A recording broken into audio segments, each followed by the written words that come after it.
العراق قبل مواجهة السعودية شكوى مفاجأة وتصريح ناري وعودة نجم الفريق. أهلا وسهلا بكم من عند اليوم حلقة نارية وحديث الدائم والأبدي عن الأخبار حسب منتخب الأهلي السعودي قبل مواجهة العراق يعني حاسمة والقوية جدا في تصفية كأس العالم الخاصة بآسيا. بإذن الله يعني توفيق للمنتخب السعودي، وكذلك إن حدث للمنتخب العراقي فالأمور في بيتها في النهاية هم فرق عربية. ولكن اليوم نأتيكم بحلقة جديدة ونارية عن هذا الموضوع. قبل كل ذلك اضغط لايك واشترك في القناة وفعل الجرس ليصلك كل جديد الحصريات. هنا فقط حصريا على الجماهير سبورت. إذا اليوم كشف رئيس الاتحاد العراقي عن ما يعانيه منتخب بلاده قبل مواجهة السعودية في ملحق تصفيات آسيا المؤهل لنهائيات كأس العالم 2026. المنتخب العراقي سيلتقي مع السعودية مساء الثلاثاء المقبل على ملعب الإملاء بجدة في ختام الدور الرابع من التصفيات المؤهلة. رئيس الاتحاد العراقي تحدث في تصريحات إعلامية قبل مباراة العراق والسعودية وإندونيسيا قائلا بأنه اللاعبون قدموا أداء قوي أمام منتخب ليس سهل، ولكن الأهم هو تحقيق الفوز على الرغم من ارتفاع الرطوبة. وأكد أنه على أحمد الله على تحقيق الفوز وفضل مجهود اللاعبين، ويأمل في تحقيق الفوز في السعودية ولقاء السعودية والتأهل بشكل مباشر للمونديال. طبعا معروف أنه الفائز سيتأهل بشكل مباشر والخاسر سيلعب الملحق الآسيوي الذي سيؤهل للملحق العالمي.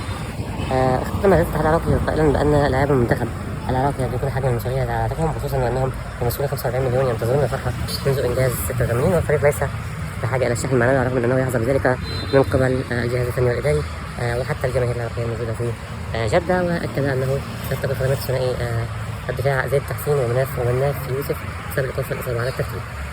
إذا عاد نجم العراق قبل مواجهة السعودية حسب ما أعلن الاسترالي إلهام أرنولد المدير الفني للعراق عودة أيمن حسين مهاجم الأسود على تحميل الإصابة. تكون مباراة قوية ونارية وسنقدم لها تغطية حصرية على قناتكم الجماهير سبورت. إذا يريد هذه التغطية أن تصلك اشترك في القناة وفعل الجرس ليصلك كل جديد. اشترك الآن. شكرا لكم وإلى العراق قبل مواجهة السعودية شكوى مفاجأة وتصريح ناري وعودة نجم الفريق. أهلا وسهلا بكم من عند اليوم حلقة نارية وحديث الدائم والأبدي عن الأخبار حسب منتخب الأهلي السعودي قبل مواجهة العراق يعني حاسمة والقوية جدا في تصفية كأس العالم الخاصة بآسيا. بإذن الله يعني توفيق للمنتخب السعودي، وكذلك إن حدث للمنتخب العراقي فالأمور في بيتها في النهاية هم فرق عربية. ولكن اليوم نأتيكم بحلقة جديدة ونارية عن هذا الموضوع. قبل كل ذلك اضغط لايك واشترك في القناة وفعل الجرس ليصلك كل جديد الحصريات. هنا فقط حصريا على الجماهير سبورت. إذا اليوم كشف رئيس الاتحاد العراقي عن ما يعانيه منتخب بلاده قبل مواجهة السعودية في ملحق تصفيات آسيا المؤهل لنهائيات كأس العالم 2026. المنتخب العراقي سيلتقي مع السعودية مساء الثلاثاء المقبل على ملعب الإملاء بجدة في ختام الدور الرابع من التصفيات المؤهلة.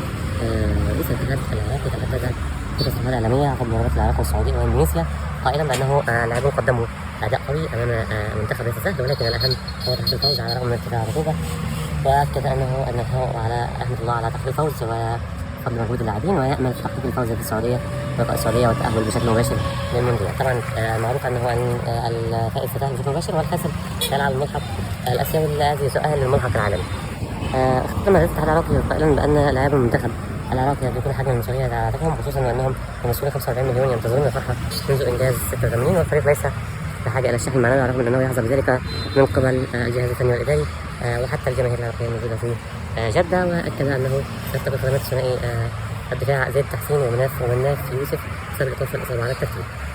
إذا عاد نجم العراق قبل مواجهة السعودية حسب ما أعلن الاسترالي إلهام أرنولد المدير الفني للعراق عودة أيمن حسين مهاجم الأسود على تحميل الإصابة. تكون مباراة قوية ونارية وسنقدم لها تغطية حصرية على قناتكم الجماهير سبورت. إذا يريد هذه التغطية أن تصلك اشترك في القناة وفعل الجرس ليصلك كل جديد. اشترك الآن. شكرا لكم وإلى